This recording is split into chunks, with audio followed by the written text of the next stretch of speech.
যুবক ভাইয়েরা আমার, আপনারা জীবনে অনেক ধোঁকায় পতিত হয়েছেন, অনেক মেয়েকে ভালোবেসেছেন, অনেক গার্লফ্রেন্ডের পেছনে হাজার হাজার টাকা ব্যয় করেছেন।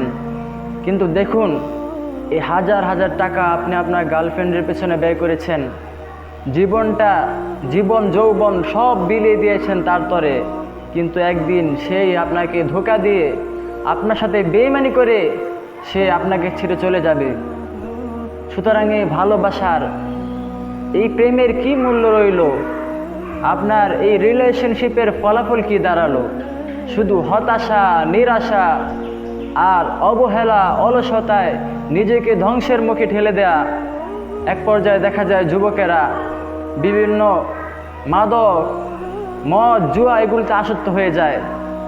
সে নিজের জীবনের খেই হারিয়ে ফেলে, সে নিরাশ হয়ে একসময় ভেঙে পড়ে, অনেকে সুইসাইডের পথ বেছে নেয়।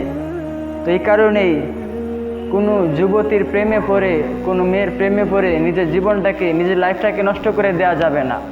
কেরিয়ারকে গড়তে হবে, কেরিয়ার ডেভেলপ করতে হবে, ব্যবসা বাণিজ্য, চাকরি বাকরি করতে হবে।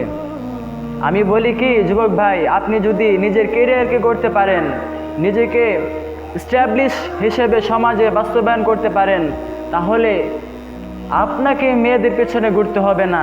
হাজারো যুবতী, সুন্দরী মেয়ে আপনার পেছনে লাইন ধরে যায় যাবে, ঠিক কিনা?